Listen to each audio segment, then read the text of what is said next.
biólogo y aparte No, soy médico. ¿Es médico? Sí. Perdón, mi corrección todavía más es médico y genetista. Y biólogo molecular, ¿verdad? Sí, bueno, hice genética, doctorado en genética, pero sí. Experto en HLA a nivel nacional. ¿Ustedes me dicen cuando comenzamos? ¿Estamos grabando? Sí, ya. Ok. Bueno, muy buenos días. Muchas gracias a la doctora por la invitación. Bueno, el día de hoy vamos a hablar sobre el estudio de HLA, que fue el título que le dimos a esta presentación.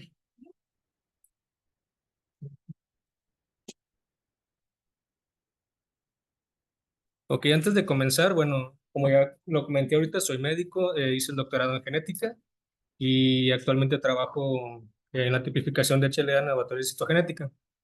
Entonces, bueno, siempre me gusta comenzar con esta frase cuando hablamos de HLA: la diversidad exhibida en los genes de respuesta inmune es un reflejo de las complejas historias demográficas y epidemiológicas de los habitantes del continente antes de la conquista, durante esta y a través de la colonia. Después vamos a ver por qué es relevante esto a la hora de hacer los mix poblacionales que tenemos actualmente en el continente. Bueno, como generalidad, yo sé que ya vieron esto, pero en muchas ocasiones el trasplante de médula ósea es la única opción terapéutica que tenemos con pacientes, ya sea con afecciones que sean malignas o no malignas, como pueden ser, por ejemplo, hemoglobinopatías, errores innatos del metabolismo, las deficiencias inmunitarias y las autoinmunes. Bueno, este reporte que se hizo siguiendo 30 años de historia de trasplantes, podemos ver cómo únicamente entre las leucemias, entre el LMA y la crónica, ocupan la mayor parte del porcentaje de todos los trasplantes independientemente del momento en que se hizo la cuantificación. Esto también ya lo han visto en otros temas. ¿Cuáles son las células que son las relevantes para la hora de hacer el trasplante? Bueno, aquí tenemos, lo ideal sería que se puedan tomar células que sean multipotentes o omnipotentes. Em, ¿Cuál es la característica que tienen? Bueno, la principal es el poder que tienen de diferenciación, y la más relevante de todas es la autorrenovación.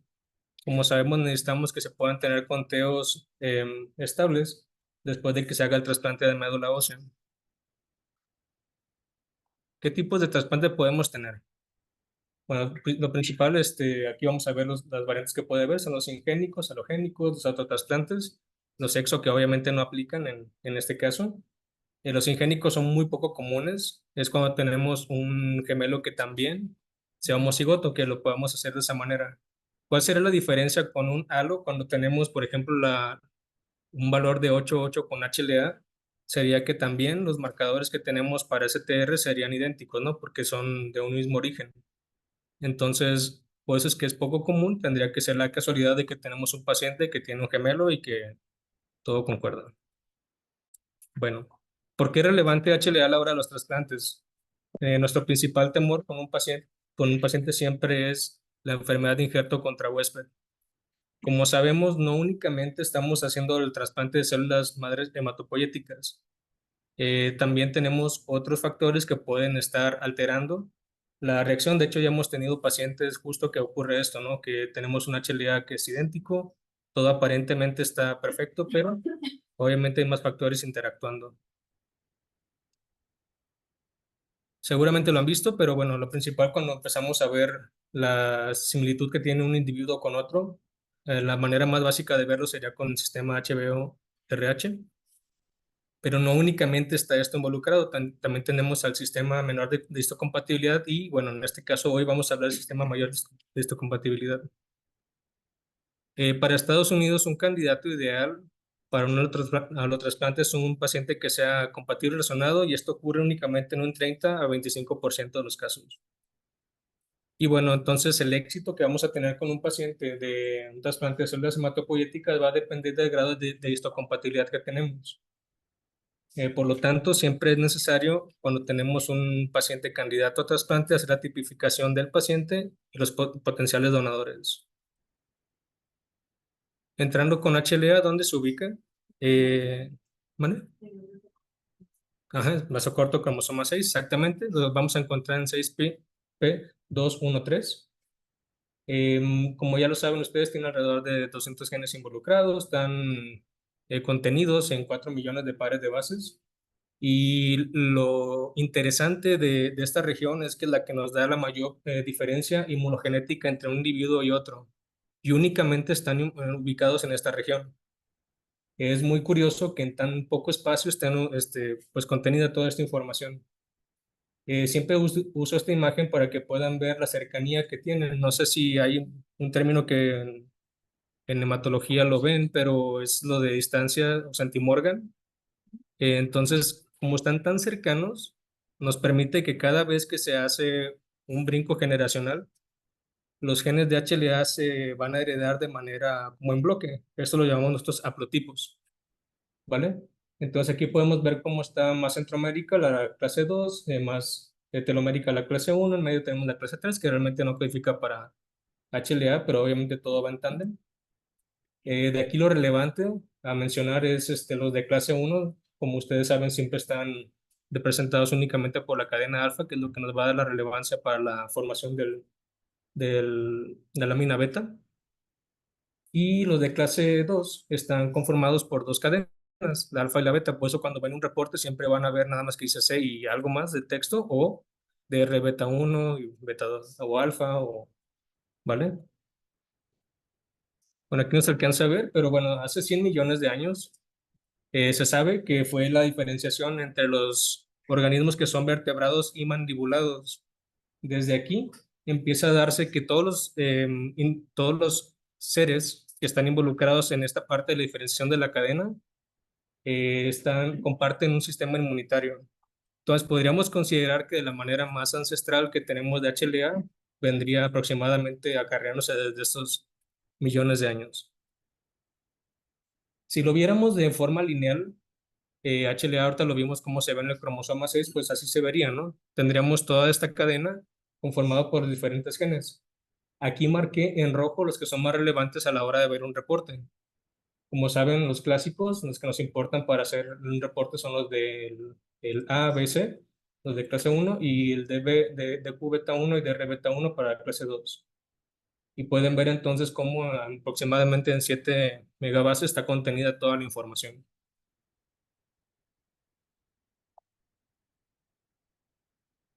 Me gustaría quitar este cuadrito. Una por aquí. Ujú. Ok, las tipificaciones las técnicas de tipificación. Como saben, al principio la manera que teníamos para hacer un reporte de HLA pues era únicamente con técnicas serológicas. Por lo tanto, lo que estábamos observando eran proteínas de superficie y teníamos que trabajar con linfocitos vivos de sangre periférica o ganglios. Por lo tanto, lo que veíamos al final es el fenotipo de HLA, ¿vale? Entonces, esto lo veíamos con los antígenos de HLA como tal. Las técnicas que usamos para la parte molecular requerimos el DNA, por eso cada vez que nos mandan una muestra les pedimos un tubito morado para poder hacer la extracción de DNA desde ahí. Y pues tiene muchas ventajas esto, ¿no? Vamos a trabajar con material biológico, pueden ser células vivas, muertas, tejidos, lo que sea. Puede ser prácticamente cualquier tejido del paciente. En muchas ocasiones hay médicos que nos envían médula ósea para hacer esto y realmente es irrelevante, ¿no? Nos podrían mandar mucosa o lo que sea, y podemos trabajar para hacer la tipificación. Por lo tanto, lo que estamos viendo a la hora de hacer la técnica molecular es el genotipo de HLA. Lo que estamos reportando son alelos. Por eso cuando ven el reporte lo van a ver ambas variantes si ponemos el alelo 1, alelo 2.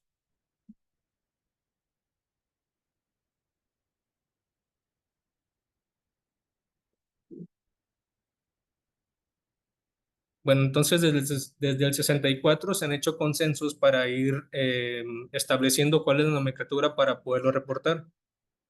Como ya lo vieron, con el paso del tiempo hemos cambiado de metodologías para hacer el abordaje, por lo tanto ha tenido diferentes nombres cada variante.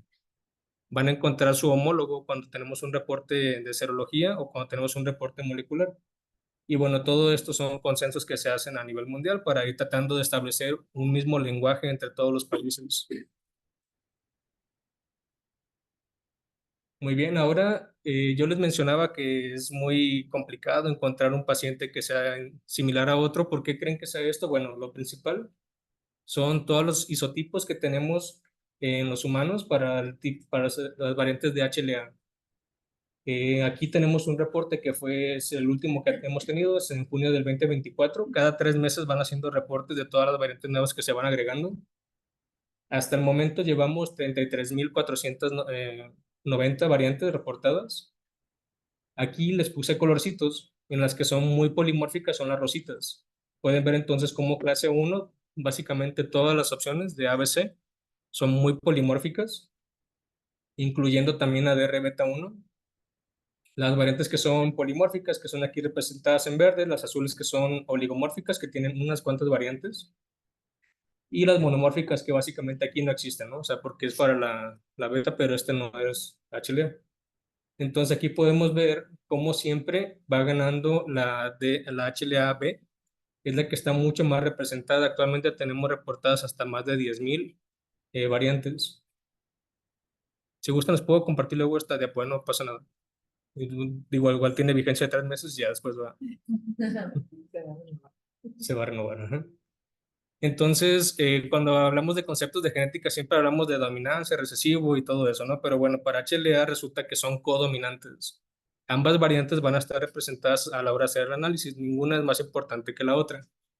Por lo tanto, ese es el primer concepto. El segundo es la poligenia. Ya vimos que no es que un paciente tenga un A y un B, o no, tienen todos al mismo tiempo. Sí, entonces aquí les puse un dibujito donde está el ABC. Realmente son todos los demás variantes de HLA también que deberían estar representados. Y el otro concepto es el polimorfismo. Cada variante de cada uno de los genes tiene su propia variante en sí. Entonces tenemos aquí les puse únicamente como ejemplo, como si fuera un HLA-B, el 25 y un 03, y estos van a estar coexistiendo. Entonces al final, cada vez que se imagina un individuo, pues tiene que pensar en la mezcla de estos conceptos, que son poligenia y polimorfismo. Ahora, ¿cómo hacemos la tipificación? Ya hablando únicamente de técnicas que son moleculares para hacer las variantes genotípicas de HLA, tenemos primero, utilizábamos, de hecho, todas las técnicas que están aquí las tenemos en el laboratorio. Ahorita les comento cuál es la que más usamos actualmente.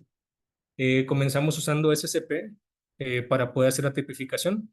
Hacíamos unos geles como se ve aquí, entonces según fueran presentándose la expresión de estas variantes polimórficas, veíamos cómo se iba corriendo. No sé si han visto estos geles bueno, no sé si han hecho alguna vez, pero son geles donde los pones en una cámara y va corriendo una bandita. Los que se amplificaban los damos un valor. Al final tenemos que ver una tablita y le damos un resultado a esto, ¿no? Era muy complicado de hacer. Sí, sí, aquí se ve, y de hecho se veía como un cepillo a la hora de hacer la aplicación, ¿no? Porque es un pocito para cada uno de ellos. Es una corrida muy cortita, pero es como se va viendo cada una de ellos. Y bueno, de aquí brincamos a la técnica que se llama SCO, que hasta todavía hace 2, 3 años estábamos utilizando para hacer los Les reportes. digo que pues esos nos tocaron. Y aparte, esa era la novedad, que antes era por serología. Claro, claro. En su No, de hecho, momento esto de sigue detectar, utilizándose en muchos no, lugares, ¿eh? No, no crean que es como tan antiguo. no. Esto nos sirve para hacer reportes de tipificación media o baja, según la corrida. De hecho, para mí es encantador que eso sea tan histórico ya para ellos, ¿no? Sí, Para nosotros ese ST fue como una novedad en su momento. sí, claro. Y de aquí, bueno, tiene limitantes porque eso se hace con una tecnología que se llama Luminex. El equipo puede ser de 100 o de 200 perlitas. Y bueno, esto pueden pensar entonces en la limitante real que tiene, ¿no? Si nada más tengo 100 o 200 perlas para tipificar todas las variantes que ya les dije que hay, pues no las vamos a poder ver. Lo siguiente que hacíamos era la tipificación por secuenciación, que es la Sanger. Entonces, cuando tenemos un tema de ambigüedad, lo resolvíamos haciendo secuenciación. Y bueno, lo que actualmente utilizamos es la secuenciación de siguiente generación, que también lo puedes llamar como secuenciación masiva. Entonces vemos todos los genes que nos interesan de HLA de manera simultánea. Y como hacemos lecturas alrededor de todo el gen, podemos ver todas las variantes. Entonces sería justo hacer un reporte de alta resolución para todos los genes que nos interesan. Muy bien, ¿cuál será la nomenclatura? Esta parte es la relevante para ustedes. No, realmente se pueden ir siempre al reporte y ver nada más si dice 8 y ya, o sea, terminan, pero ¿cuál será la nomenclatura que esperamos con un paciente? Bueno, aquí lo vamos a ver representado. Ujú. Lo primero sería el equivalente al antígeno serológico. Si yo hiciera una lectura con serología, sabría que este HLA es un 02. Y hasta aquí me quedo y todo bien, ¿no? Así es como hacemos el reporte antes. Esto es una verdad. Pero si yo sigo aumentando la resolución, puedo seguir viendo más variantes. Siempre que encuentren un asterisco, quiere decir que la técnica que utilizaron para tipificar fue molecular. Por lo tanto, lo que están viendo son genotipos. Entonces, el siguiente grupo, siempre, bueno, perdón, esto no lo mencioné, siempre va a estar separado por 2 puntos para ir avanzando en la nomenclatura. Y lo siguiente va a ser el subtipo de la proteína dentro del grupo. Entonces, aquí tenemos que sería un 0201. Entonces, ya vimos que estos dos pacientes que aparentemente eran idénticos cuando nos decían que en 02, pues ya vimos que no. Aumentamos resolución y ya resulta que aquí ya eran diferentes. Entonces, aparte, podemos tener más resolución, ir aumentando según lo que nos van dando. Y bueno, como ya les mencioné, a la hora de secuenciación masiva no únicamente nos importan los exones.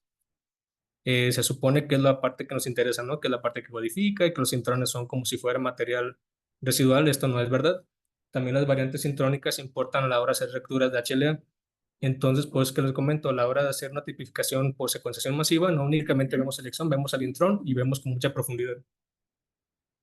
Entonces sería un resultado que podrían tener de hasta 4 espacios. Bueno, este era un tipo de reporte que era muy típico cuando hacemos la secuenciación por SCO, que podemos tener un paciente que le damos este resultado a ustedes, ¿no? Decíamos que era un 0,2 y todo esto, entonces, ¿qué puede significar? Pues todas estas opciones. Entonces no concluíamos muy certeramente, pues. ¿Y qué otra cosa podría pasarnos a la hora de reportar? Bueno, que uno de los papás le pusiéramos esta diagonal. Esta diagonal siempre es la que a nosotros nos da mucho miedo. Significa que pues hay ambigüedad.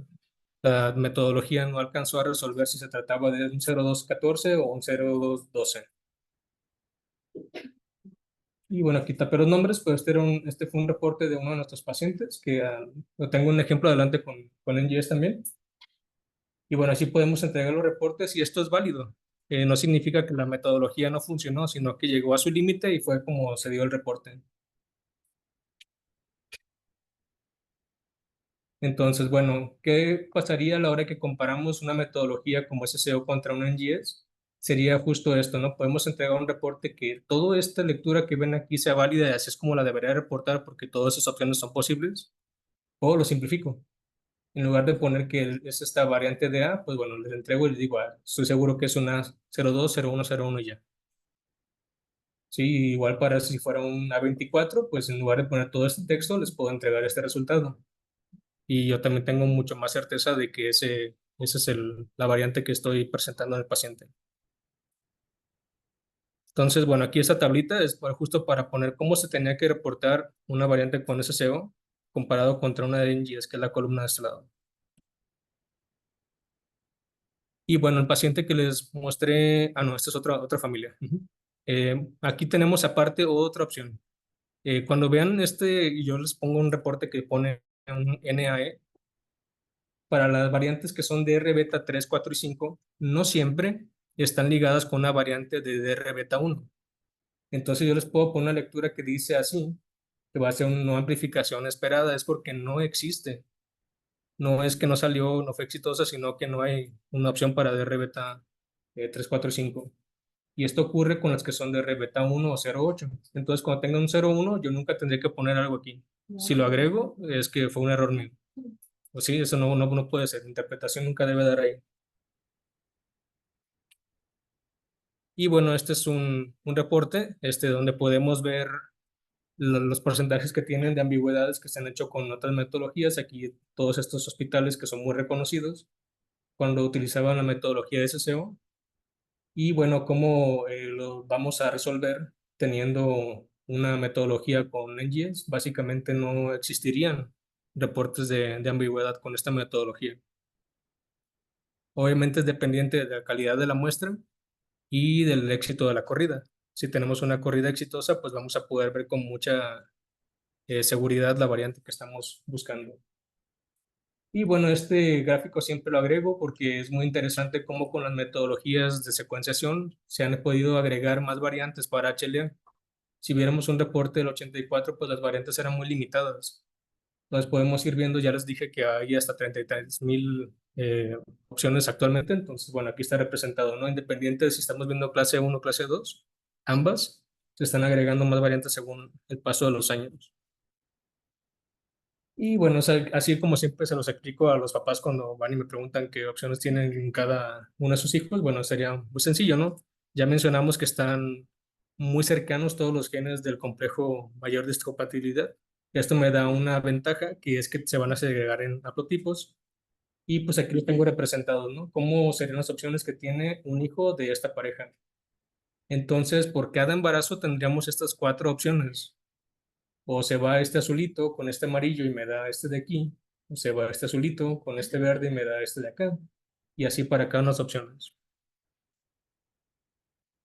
¿Qué probabilidad tengo de que se muestren los mismos haplotipos en un individuo? Bueno, aquí estamos poniendo esto como si fueran familia. Vamos a ver este de aquí. Si únicamente tengo un hermanito disponible, tengo un 25%, porque ya vimos que hay cuatro opciones, ¿no? Entonces 25. Si tengo dos hermanitos aumenta a 43,7. Si tengo tres hermanitos son 57,8. Con cuatro son 68,4. Y bueno, eso sería pensando únicamente en familias. Ahora, ¿qué pasaría a la hora que busco en bancos? Este reporte también es muy interesante porque podemos ver, aquí lo que nos importa siempre es tratar de buscar un match que sea 8 de 8, ¿sí? Que sean todos idénticos. Este reporte lo que separa son poblaciones. Entonces muestra cuál es la posibilidad de encontrar un match 8 de 8 según tu ancestría. Entonces, bueno, hay términos que tal vez puedan sonar un poquito agresivos para nuestro contexto, pero decir blanco europeo en Estados Unidos es normal, entonces aquí está reportado así. Entonces, si tienes ancestría blanca y europea, tu posibilidad de tener un match es mucho más grande. Vean la enorme diferencia entre esta barra azul contra el resto de poblaciones. Entonces, no, por ejemplo, aquí vamos a ver ahorita opciones que dan todavía mucho más miedo, ¿no? Aquí vamos a ver, por ejemplo, los mexicanos. ¿Qué opción tendría un mexicano en Estados Unidos de encontrar un match 8 de 8? Bueno, aquí la podemos ver. Es menos del 50% de encontrarla. Pero ni siquiera es tan baja como otras poblaciones que pueden estar menos representadas, como ancestría africana en americanos. Esto fue en niños, ahora qué pasaría en adultos, pues básicamente se repite el patrón. O sea, independiente del grupo que estemos estudiando, si son niños o adultos, la representación sigue siendo muy dispar entre las poblaciones. Y para verlo más obvio todavía de manera gráfica, pues bueno, podemos ver cómo la curva es totalmente eh, amplia, ajá, para una población que sea blanca y europea, comparada, por ejemplo, con pacientes de ancestría africana, que son del sur o de Centroamérica. Bueno, para poner un poco de contexto de por qué tienen tantas variantes de HLA, siempre pongo también esta imagen, que es de cómo ha sido la migración de los humanos. Se cree que aproximadamente hace 200.000 años se dio la migración desde África y pues bueno, esto sigue siendo una teoría aceptada de que la población, el ingreso de humanos al continente americano justo se dio por el norte y bueno, ha sido como se ha ido desplazando. Aquí podemos ver entonces con números como según los miles de años es como se ha ido poblando el continente. ¿Esto cómo lo podemos ver? Bueno, a la hora de que hacemos análisis de filogenia. Em, Cuando hacemos búsqueda de las variantes en poblaciones actuales, o sea, poblaciones modernas, poblaciones modernas que sean nativas de ciertas regiones, podemos ver cómo se van diferenciando. Aquí, por ejemplo, si imaginan Yoruba, esas son poblaciones de África, ¿no? De actual Nigeria. Cómo se fueron separando poblaciones Han, que son actualmente China, Algonquin, que sería como la parte más ancestral que podemos tener, que es en Canadá, y cómo se van haciendo splits. Cada vez que vean una separación de aquí, como esta ramificación del árbol, es que una población se diferencia y se separa, ¿no? Y bueno, aquí la que nos podría interesar para la parte de México son justo esas tres poblaciones nativas, que son las de zapotecas, mijes y mixtecas, ajá. Y bueno, aquí según, yo sé que aquí vemos personas de muchos países de Latinoamérica, entonces pueden aquí buscar también de poblaciones nativas de algunas partes de Sudamérica, ¿no? Cómo se van haciendo estos splits. ¿Cuál es el problema con esto? Que las muestras que tenemos son muy recientes, o sea que no tenemos muestras de pobladores o muestras que podamos encontrar en un yacimiento que utilicemos como una referencia. Lo siguiente es que nuestros ancestros no están muy conservados. ¿Por qué? Porque tenemos un grado de mestizaje muy alto. No sabemos muy bien el origen genético y geográfico. Y bueno, por lo tanto, cuesta mucho trabajo hacer las diferenciaciones. Lo único que contamos son como poblaciones que se reconocen como nativas, pero a la hora que hacemos el análisis de genética, aparentemente no, están mestizadas.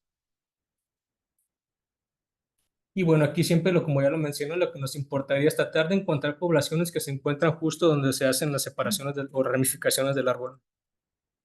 El lunes en el pase de visita me llamó la atención que estaban hablando de por qué dicen chino a los que tienen cabello rizado y no a los chinos, ajá. Y justo es un sistema de castas. Es muy relevante esto porque a la hora que pensamos en mestizaje, hay un término que de toda esta tabla que podemos tener de cómo era el sistema de castas perdura, que es el mestizo. Actualmente, para referirnos a todos nosotros, bueno, yo me incluyo ahí porque no soy de una población que esté conservada, yo soy mestizo y pues así me reconozco, pero realmente si siguiera la tabla de cómo se refiere, pues yo no entraría aquí, pero ahora es un término utilizado para englobar a todos ellos. Y bueno, por aquí viene el chino que estaba interesando el otro día, Jaque Morisco con española. Y bueno, así resulta que justo era el cabello rizado, pero no es que tenga que ver nada con origen Han o que sea de chinos, ¿no? Bueno, ¿qué pasa cuando estudiamos poblaciones de toda Latinoamérica? Aquí podemos ver cómo se van segregando por grupos. En México, bueno, aquí los que vean los puntitos de un solo color serían como las poblaciones que sí están conservadas, ¿no? Aquí estamos viendo una población Mije, poblaciones Pima, que son de la zona de Sonora. Y bueno, así para Chavantes, en la zona de Brasil, tenemos también guaraníes, quechuas, entonces están representados para cada población. Si vemos en realmente cómo se... Aquí hay de Ecuador, ¿verdad? Sí. Ecuador siempre me parece muy interesante, porque Ecuador tiene, aparentemente es una región muy pequeña, pero está representada con proporciones muy distintas, según la zona donde están tomando las muestras. De hecho, ahorita tengo una mucho más obvia, aquí está Ecuador. Tomen en cuenta aquí los colores, como este reporte se hizo en tonos de grises, pues se ve más aburrido, pero así es. Todos los que son gris oscuros son de nativos americanos, los que son de un gris más claro son europeos y el intermedio son africanos. Entonces aquí podemos ver, por ejemplo, en Ecuador, según la región que se está analizando, si es Amazonas, Andes o Costa, cómo se van representando las poblaciones de manera muy distinta, ¿vale? Mira, en México, Perdón. qué padre, bueno, qué diferente. Ah, México, ujú, pero que vive en Los Ángeles, tiene exacto. mucho blanco, pero si es mexicano que vive en Ciudad de México, casi la mayoría van a ser nativo americanos.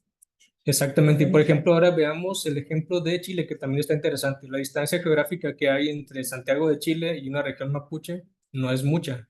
O sea, de manera lineal, pues ya saben que Chile está como raro, está alargado, pero eh, No te dejan pasar. si por ejemplo aquí vean cómo se invierten las proporciones, la región mapuche está mucho más representada por nativo americano contra una ciudad como Santiago de Chile. La mayor parte de la población tiene ancestría europea. Bueno, esto ya lo fue para países de Latinoamérica. ¿Qué pasaría si hacemos un análisis en México? Aquí tenemos entonces con estos diferentes colores cómo están representadas las diferentes regiones. Y esto son con SNPs, aquí no es con HLA, podemos estar viendo cómo son las variantes según la región que estamos analizando. A la hora de que hacemos un muestreo en México para ver cómo están las proporciones, obviamente se van a mostrar así, ¿no? Las poblaciones que son más cosmopolitas como ciudades, las proporciones se van a ir variando y la población ya no es homogénea, comparado con, por ejemplo, con población triqui, que obviamente pues va a estar conservada su ancestría, población seri, seri no sé si los ubican, pero son de aquí de Sonora. Entonces, básicamente haciendo estos análisis podemos ver que México se podría separar en 6 regiones distintas, ¿vale? Entonces podríamos pensar en México como si fueran 6 países diferentes, únicamente por cómo son los clústeres que tienen en los SNPs. Ahora, para ver esto representado de manera global y hablando de HLA específicamente, ¿qué variabilidad podríamos tener aquí en este reporte que se hizo para DR Beta 104? Estamos viendo representado con puntitos color negro cuando la proporción va de 0 a 10%, de 10 al 25% como en tono de grises y blancos. Puntitos blancos cuando es de 25 y tiende al 100%. Entonces podemos ver cómo está repartida esta variante alrededor de todo el mundo, pero hay regiones donde predomina esta variante. Entonces, si vemos una variante 04, no es tan común encontrarla tal vez en población europea, pero vean en Latinoamérica, sobre todo en México, sí. Y no solamente aquí, pareciera que se reparte alrededor de todo la manera como se fue distribuyendo la migración. Entonces tiene sentido, seguramente hubo un split que viene desde aquí para esta variante que ya no se conservó en el resto de Asia, pero para América esta variante de alguna manera perduró. Eso es únicamente viendo un solo HLA-DR beta 1, pero si hacemos haplotipos que realmente como se están segregando, porque no se segregan solo los genes de HLA, también aquí podemos ver cómo se van segregando alrededor de todo el mundo y cómo hay variantes que se han conservado más en ciertas regiones que en otras. Bueno, este estudio se hizo son 115 poblaciones analizadas. Se ve muy pequeñito aquí, pero bueno, aquí lo importante es poder ver cómo están separados los lacandones. Tal vez no se alcanza a distinguir mucho los colores, pero en color morado son las poblaciones nativas. En color en verde, como verde, es población europea. Déjame ver si tengo una imagen que sea más clara. Ujú. Bueno, aquí siguiendo lo que ya vimos, que vamos a tomar como una verdad, que es la migración desde África para poblar todo el mundo, vamos a tener entonces aquí representados, no sé si han visto los árboles de filogenia, cómo se van segregando. Imagínense tal cual que es un árbol, si entonces se va ramificando. Entonces tenemos nuestro ancestro en común más antiguo desde África, se va separando en poblaciones europeas, asiáticas, hay algunos que se fueron para la parte de Oceanía y la parte que se conserva para nativos americanos. Vamos a pensar que aquí está nuestro split. Y de todos los nativos americanos, los lacandones son muy distintos al resto de nativos americanos, entonces por eso les podemos dar un espacio separado. De hecho, ahora vamos a verlo, como ya lo he mostrado aquí. Los lacandones viven justo en esta región y vean cómo ellos son distintos incluso a otra población que está cercana en Chiapas, no son los mismos clústeres. Y también son distintos al resto de la península de Yucatán, que podríamos pensar que son de una ancestría maya común, pero en realidad ellos son distintos.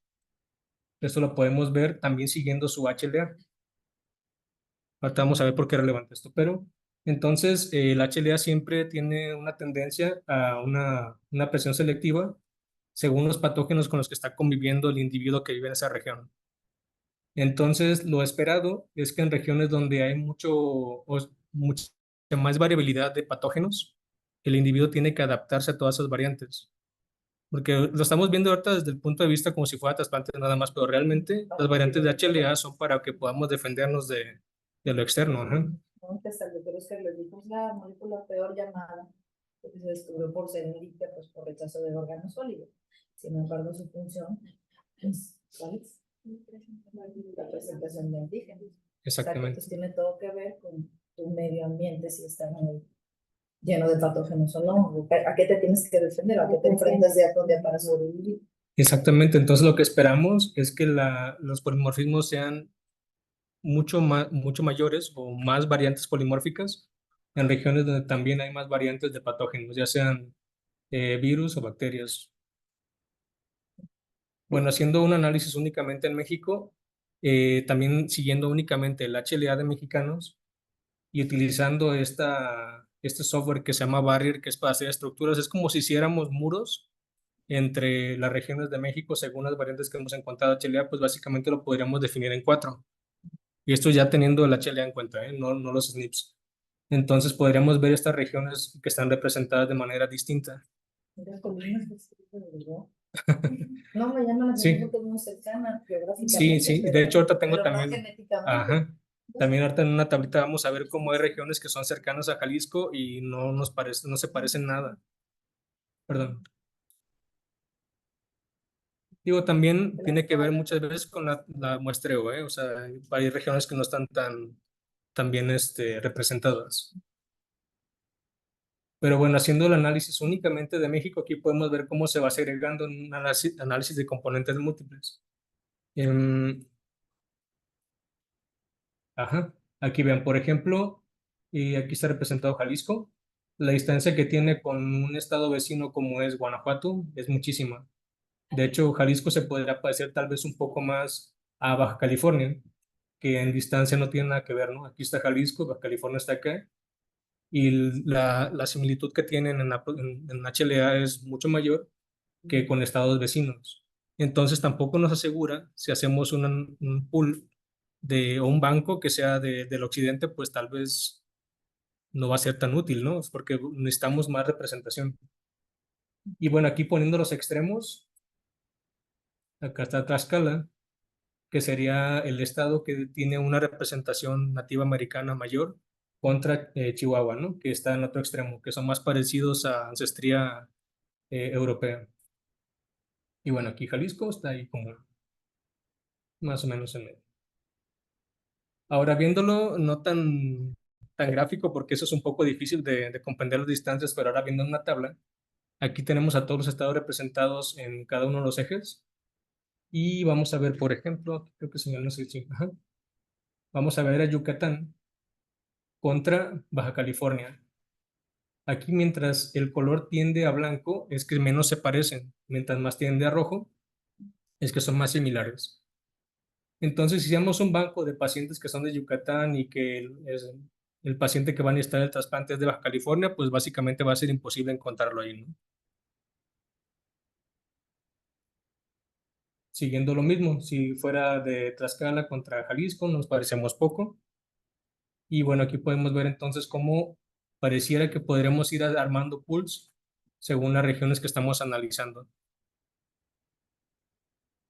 Ahora, este reporte también me gusta mucho, fue hecho desde el Hospital de la Raza. Como saben, ellos tienen banco de cordón. Aquí, para que no se pierdan mucho, aquí está representado el HLA-B y el DR beta 1 acá. Vamos a armar haplotipos así de simples, ¿no? Únicamente con dos HLAs. Aquí entonces los puntitos rojos son cuando tenemos una muestra que sí existe en el banco, pero que no hay paciente con esta variante. Los azules son haplotipos de paciente que no están en el banco de cordón. Em, Aquí Voy a quitar este. Ujú. Los moraditos son que están en ambos, o sea, son los que sí nos interesan. Aquí sería un caso de éxito, ¿no? Que un paciente necesita y el banco sí existe. O que esté en una proporción mayor al 2%, que son los negros, que serían los mejores todavía. Entonces aquí lo que nos da miedo son estas dos opciones. Entonces podemos ver cómo, a pesar de que tiene el banco, no está representando a la población que está a la población target. ¿Por qué podría ocurrir esto? Ahorita vamos a verlo. Ellos también hicieron un análisis de componentes múltiples. Aquí traten de ver los colores. En azul, perdón, en verde está representada la población europea. En amarillo la población, esta es africana. En rojo es la población asiática. Todos los moraditos que están aquí son población nativo americano.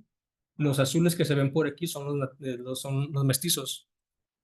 Entonces aquí la población target, los pacientes están representados con esta estrella amarilla. Y los pacientes del banco de cordón de la raza están representados aquí en morado.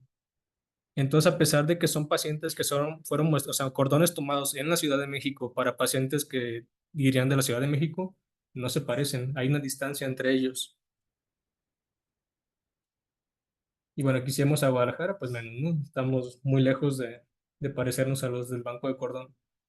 En análisis complementario para ver qué podría estar pasando, de la misma ciudad separan a las poblaciones según la región del de Ciudad de México. Si es la parte central, sur, norte. Entonces aquí podemos ver cómo está representado en color morado la población nativa americana, la población europea en verde y la población africana en amarillo. Entonces vean cómo independiente también de la región geográfica de la Ciudad de México, también las proporciones son distintas. La pregunta es entonces, ¿por qué mi banco está representando de manera pobre a la población target? Parece que aquí los que donaron la mayor cantidad de cordones eran población que estaba migrando desde estados vecinos. Entonces, como tiene mayor proporción de nativo americano, también estaba así representado el banco. ¿Qué pasaría si analizamos a Jalisco? Entonces aquí tenemos un estudio que se hizo únicamente para la zona metropolitana y también podemos ver cómo por regiones analizadas también las proporciones son muy distintas, incluso también para la parte rural. Ahora, vamos a ver con este paciente, quedamos que teníamos mayor proporción, mayor posibilidad de encontrar un donador mientras más hermanos tenemos. Este paciente es una anemia de Fanconi. Tenía uno, dos, tres, cuatro, cinco hermanitos y vean, únicamente uno fue la opción para poder donar. Ahorita les voy a mostrar por qué fue interesante esto. Entonces, bueno, no nos asegura nada tener muchos hermanos, ¿no? Pero nos da más posibilidades de éxito. Perdón, ¿me cambié? A la hora de que veo los haplotipos, ya quedamos que una ventaja que tengo a la hora de poder ver aquí, por ejemplo, a la muestra de la mamá, yo ya sé cuál es el haplotipo que tiene ella. Aquí lo vamos a ver, por ejemplo, está la 02, tiene 02. El 1515, 1515, 01, 02, 02. Y así vamos haciendo la proporción del haplotipo. Cuando busco esto en Allele Frequency, que es una base que tenemos para ver dónde y cuándo ha sido reportada esta variante alrededor del mundo, en una uno de sus haplotipos, podemos ver que ha sido reportado en todos esos lugares de México, en Nicaragua y Costa Rica, ¿no? Entonces, bueno, aparentemente no es una variante tan extraña. Aquí está reportada en todas estas partes de México y Centroamérica. Cuando busco la otra variante, me encuentro que únicamente ha sido reportada una vez en toda la historia. Y lo cual es raro porque mi paciente es de aquí de Jalisco, se supone. Entonces, ¿qué tiene que ver con un reporte que se hizo acá? A la hora de que lo busco, me encuentro que este reporte fue en población de lacandones. Si no existiera este reporte que se hizo de población lacandón, yo no tendría referencias de si esta variante que me estoy encontrando con el paciente es real o no. Ahora, lo relevante de esto es, si ya vimos que esta región de México es muy distinta al resto, si yo tuviera un banco, jamás encontraría un donador para este paciente. Entonces, afortunadamente tenemos un hermano ahí que pudo donar, ¿no? Pero sí, esos son los retos que tenemos entonces para la creación de bancos. ¿Y si tenía ancestro? O sea, ya escarbando en su historia. Ese es el tema. Cuando se pregunta, no tenemos muchas veces conciencia de nuestra ancestría. Tal vez una generación y dos, pero ellos no reconocían de tener una migración desde el sur. Lo único que tienen de ancestría reportada son de purépechas, o sea, como si fuera de Michoacán, pero es todo lo que sabemos. Y bueno, eso es la otra cosa, ¿no? Cuando se hacen los censos poblacionales, te preguntan cómo te reconoces. De hecho, todas las encuestas que ven siempre te ves esa pregunta. Si tú no tienes conciencia de tu ancestría, tú vas a reportar siempre que no perteneces a esa población. Ajá, sí, todos entramos en pool mestizo, ¿no? Entonces, lo simplificamos a eso. Y bueno, en conclusiones, ya vimos que los mecanismos evolutivos y adaptativos del HLA han generado una gran diversidad entre las poblaciones de todo el mundo y haciendo que cada grupo poblacional tenga un perfil distinto. Y bueno, este debe ser descrito para poder conocer sus diferencias. Conocer las frecuencias de poblaciones de HLA, sus haplotipos, es esencial para el abordaje de los trasplantes. Y bueno, las diferencias poblacionales entre poblaciones mexicanas es una realidad. Y ahorita lo pusimos de varias maneras, ¿no? De manera gráfica, en tablas, como lo necesitan buscar. Se sabe que no existe un HLA de mexicanos. Tendríamos que hacer entonces un pool casi por regiones para poder representarlo. Bueno, la ruta para lograr encontrar un donador de manera exitosa dependerá en gran medida de la tipificación de potenciales donadores, no solo en cantidad, sino también en que sea diverso. Y bueno, todo esto se ha logrado gracias al trabajo que realizan diferentes centros de tipificación. Eh, Actualmente ya podemos distinguir entonces que hay Universidad de Inmunogenética en México y ya tenemos entonces resultados. Entonces, bueno, siempre me gusta también como poner esto, ¿no? De dar gracias, no únicamente son los centros que se dedican a hacer trasplantes, también están la labor de rutina que hacen centros donde hacen análisis de ancestría, de inmunogenética eh, y antropogenética alrededor de todo el mundo. Gracias a todos estos reportes y a las bases que existen, entonces podemos ver cómo estamos representados. Y muchas gracias. ¿Cómo está el tiempo?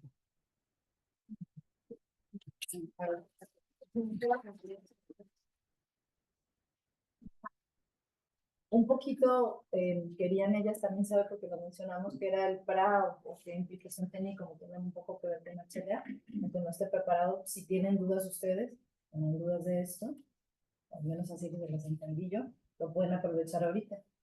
Ahorita fue como muy general de HLA, pero HLA tiene varios detalles que hay que ver, no solamente Sí, bueno, si fuera de praxe me gustaría como tal vez prepararlo separado, porque sí es el abordaje más serológico, ¿no?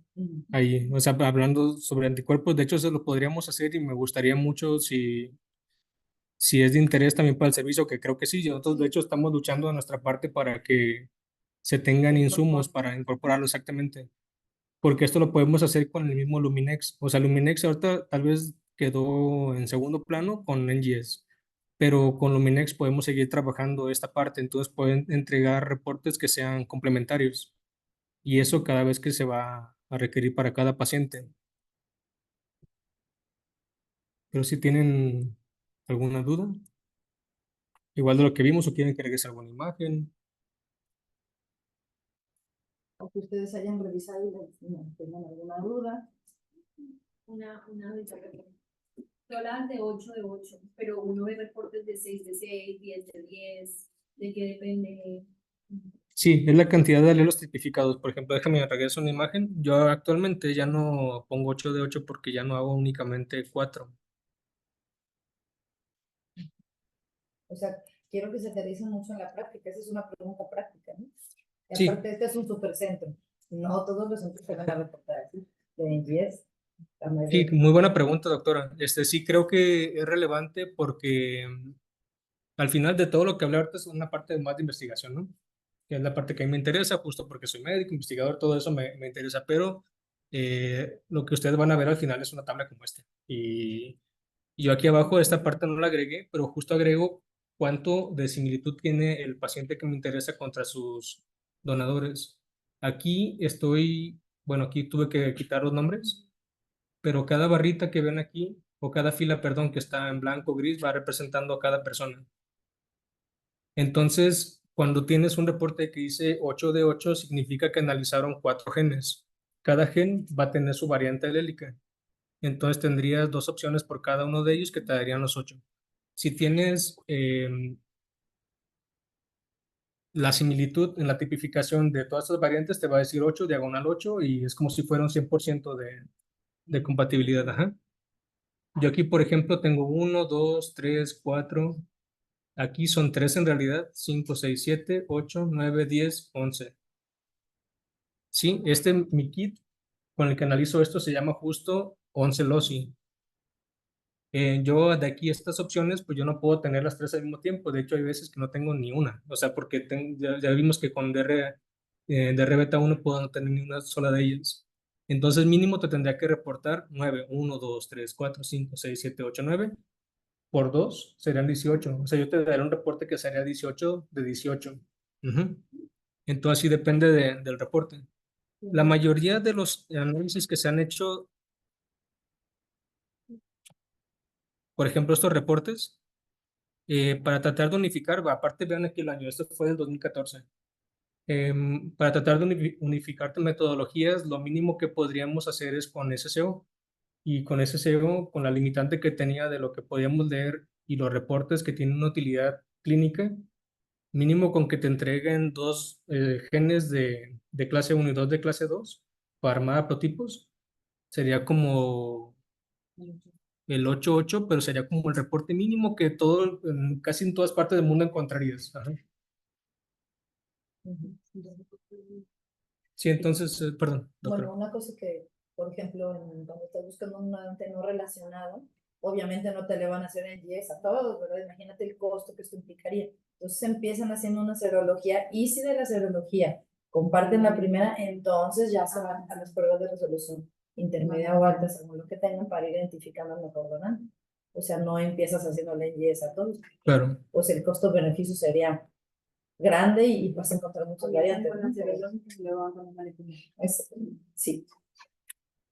Al que lo va a recibir normalmente sí le haces, aunque sea una resolución intermedia, un SSO. Pero digamos que las demás las tienes solamente por serología y si ya son compatibles ahí, entonces ya brincan. Y él se los ejemplificó muy bien el doctor Bruckman, como agarró el primer cuadrito que equivale a la serología. Y ya es bastante, ¿no? Ya es bastante decir si entran ahí. Y ahí ya sí que se estudia exactamente. De ahí vas profundizando y lo idóneo, pues claro que sí es tener toda la compatibilidad. Sí, entonces siempre que vean esto es algo muy arbitrario, ¿no? Fueron nombres que se le fueron dando mientras fueron apareciendo las variantes. Realmente esto se podría también nombrar según la lectura que tenemos a la hora de hacerse la secuenciación. Pero al final, para tratar de simplificar todo y lo mismo, usar como un lenguaje universal, se queda esta nomenclatura. Hasta el momento va así. Supongo que tal vez evoluciona con el tiempo, como ha cambiado también las variantes serológicas. Y habrá que ver qué pasa con los consensos que se hacen en las siguientes reuniones para ver cómo se va a ir nombrando. Y para nosotros en los contextos clínicos hay ciertos haplotipos que son más, tienen mucho más peso que otros. Por ejemplo, una diferencia en el A, pues te implica mucho más posibilidades de H que si es en el de cupo. Sí, Son cosas y importantes que tú como clínico debes de tener en cuenta. Cuáles sí permites y cuáles no permites, cuáles son permisivos y cuáles no. sí, aparte hay nuevas variantes que están agregando. O sea, por ejemplo, DP es algo que para SSO jamás se tomó en cuenta. Sí existía para hacer la tipificación, pero no era común que se agregaran. Ahora también se sabe que DP tiene una implicación a la hora de que no tenemos un match. Obviamente nuestros pacientes son tal vez atípicos comparados con el resto del mundo porque hacemos trasplantes entre relacionados. Entonces no hay muchas opciones, siempre se va el pool completo entre una familia y otra. Pero si hiciéramos este análisis en población abierta para buscar en bancos, entonces el juego de mi rompecabezas empieza a mover. Ya no tengo esta seguridad de que va el pool completo. Tal vez cambien el DP y eso me va a dar más posibilidad de rechazo. Eso iba. O sea, por ejemplo, cuando uno le hace aptos para la familia, es muy claro que digo, de tu mamá y tu papá, ¿cierto? Sí. Pero si uno quisiera un haplo, entre comillas, de un donante no relacionado, ya sería diferente. Sí, ya no se permite, de hecho, por ese riesgo. De hecho, para un haplo tendría que ser lo más compatible posible y si ya es abajo de 7, lo consideras haplo. Y no es tan... Digo, a veces es tu única opción y lo haces, ¿no? Porque nosotros hemos tenido algunos casos recientemente que tienen ahí un haplotipo de riesgo para rechazo y pues lo tienes que hacer porque no hay otra opción, no existe para el paciente otra opción, pero no es la idónea. Entonces ahí, bueno, para que ustedes se lleven en mente que hay ciertos haplotipos de más o menos riesgo, de las compatibilidades hay que tenerlo en cuenta, por ejemplo el C también, fue ganando importancia, con el tiempo era bien importante su compatibilidad para rechazo justamente. O enfermedades de injerto contra huésped importantes y no sabías porque se veían muy parecidos, ¿no? ¿A qué se debían? O sea, por estas pequeñas diferencias. Ya llevándolos a mayor profundidad con otras técnicas pues, de compatibilidad. Sí, o sea, por ejemplo, ahorita que menciona el C, eso es muy relevante, ¿no? Porque si piensas, antes era nada más AB y beta 1 y DQ, o sea, el C no se tomaba en cuenta, entonces ya se agregó. Y así ha ido pasando con cada uno de los genes, cada vez se demuestra que tiene más peso, que sea más, mayor porcentaje de compatibilidad entre dos individuos. Todo lo que le pusiste de que cambia cada 3 meses, porque efectivamente en HLA siempre tienes que estar como revisando y hay personas que solamente se dedican a verificar cuáles alelos son los que tienen mayor riesgo o menor riesgo para las diferencias. No, no siempre vas a encontrarlo perfecto, el donante no relacionado. Con el familiar, como tú dices, es un poco más sencillo, pero ya vimos que va a ocupar el 25% de los casos. Y entonces hay que ver cómo se comportan o qué tendrías que elegir más, si un haplo idéntico de un familiar o algún no relacionado con qué tipo de mismatch. Y ahí es donde entran. Sí, también que no El tuviera un arte, antecedente de que fue el donador o sea, que necesitó alguna vez un bolo y que el mismo familiar le donó, ¿no? Y ahora va a ser el trasplante de médula y es el mismo familiar, entonces ya hay más factores involucrados que no únicamente es el HLA. Sí, ya, de hecho, ya ha pasado también. Ahorita que mencionaban de las donaciones de APOS, se sabe, por ejemplo, Brasil tiene como esta tendencia. No sé si han visto el mapa poblacional de Brasil, pero es muy complejo. Es muy complejo cómo están conformados, son de migraciones muy distintas según la región donde se analice, también cambia muchísimo. Entonces es imposible que ellos también puedan pensar en que tienen un banco que representa a la población. Entonces justo los riesgos que han tomado son esos, únicamente con un haplo hacer el trasplante. Entonces, bueno, no sé qué va a pasar con nuestra realidad, pero pues todos estos antecedentes que tenemos son para poder mostrar de dónde tenemos que partir para poder hacer los abordajes. Cuando se hace el haplotipo, por ejemplo, sé que hay como ciertas combinaciones que son más fáciles de decir, ah, bueno, este A es más frecuente que se encuentre con este DR, ¿no? Y eso, no sé, eso va cambiando también de acuerdo a cada región, porque, por ejemplo, ese que salió que nada más había reportado una vez, qué tanta posibilidad era que estuviera como mal ubicado con esas combinaciones o que de verdad solamente haya sido como un haplotipo una vez reportado? Sí, si no tuviera yo el antecedente que tengo, bueno, la ventaja que tenía la mamá, yo no podría armar ese haplotipo con mucha seguridad porque a la hora que yo hiciera ese reporte y lo buscara y me saliera que únicamente se reportó una vez, dudaría de que ajá, estuviera en ese tándem. Aquí la ventaja es esa, por eso siempre que me van a mandar muestra digo, yo sé que el papá no va a ser 100%, ni la mamá, es imposible, o sea, ya mostramos que es el 50 máximo, pero si me lo mandan a unos papás, o si bueno, ahora que estamos trabajando también con adultos, si me mandan al hijo, porque a veces el paciente adulto pues ya no tiene papás para que pueda hacer tipificaciones, me mandan a un hijo, yo así puedo armar los haplotipos con mucha seguridad y decirles cuál es el haplotipo que está segregando. Sí, porque a lo contrario me quedo con un rompecabezas que cuesta mucho trabajo armar. Que de igual manera se los voy a reportar igual, o sea, les voy a decir cuánto de cuánto, pero yo les puedo entregar la fila. Cuando vean el reporte, por ejemplo, está. Ujú. Yo actualmente agregué esta columna que justo es del haplotipo. Y aquí pueden ver cuál es el haplotipo paterno y el materno. Nos Aquí, por encanta, porque ejemplo, antes lo hacemos manuales. Pues ya no está puesto y ya te está ayudando. sí, sí, aquí tenemos ahora que está la mamá, bueno, aquí entonces ya sabemos cuál está segregando, ¿no? Entonces esto también me da mucha tranquilidad a la hora de hacer mi reporte, entonces se pueden agregarnos siempre un papá, sería perfecto. No, y ahora con lo de los limas y todas esas cosas que se están pues, analizando de la atractividad a los anticuerpos maternos que se dan durante el embarazo, pues sí es súper importante no tener como la prototipo materno. Elegirlo de acuerdo a la maternidad. ¿Alguna otra pregunta que tengan? Igual están invitados a justo esta semana me tocó trabajar con HLAs, estoy Como trabajando con temas muestra. tan amplios, la verdad es que ahorita esta es la base, pero hay muchas cosas que salen a partir de ahí. Lo vamos a ir viendo por los tipos de trasplante y ciertas cosas, pero vayan tratando ustedes de profundizar y no olvidar estos conceptos. Sí, igual están invitados a ver con nosotros. La metodología, pues tal vez se parecería a cualquier cosa de PCR que han visto siempre. Esa parte tal vez no es tan interesante, pero el análisis sí. Ajá, el análisis es interesante porque ha ido evolucionando con el paso del tiempo, cómo tenemos que utilizar los software porque cada vez son más opciones. Y entonces, para tener certezas a la hora de las lecturas, pues obviamente necesitamos algo que nos ayude a interpretar lo que está saliendo de una secuenciación masiva. ¿Y cómo podrían ir ellas? Bueno, ellas y ellos. Cuando gusten. ¿En qué hora? Sí, todos están invitados. Yo siempre estoy de 7 a 2:30. Ajá, Como en horarios, porque si son muchos. ok. Sí, yo estoy siempre de 7 a 2:30, en ocasiones más tarde.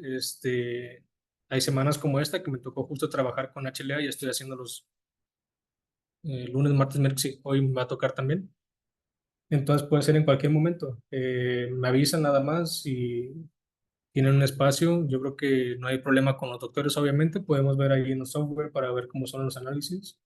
Creo que es relevante incluso para la gente que hacemos genética, esta secuenciación masiva, porque no es una metodología tan rutinaria. Y sobre todo con HLA tiene un abordaje distinto, no se analiza igual que el resto de secuenciaciones porque no hay una variante que sea la mutada. O sea, siempre que pensamos en cosas en genética sabemos cuál es una secuencia estándar, ¿no? Esa va a ser la que voy a seguir como si fuera la normal y todo lo que se sale de ahí lo puedo tomar como polimórfico o mutación según la frecuencia que tengan poblaciones. Pero con HLA la realidad es la diversidad.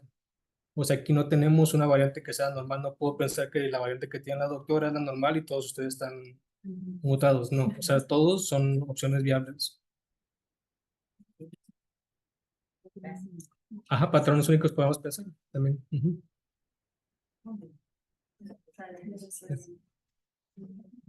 Cerramos.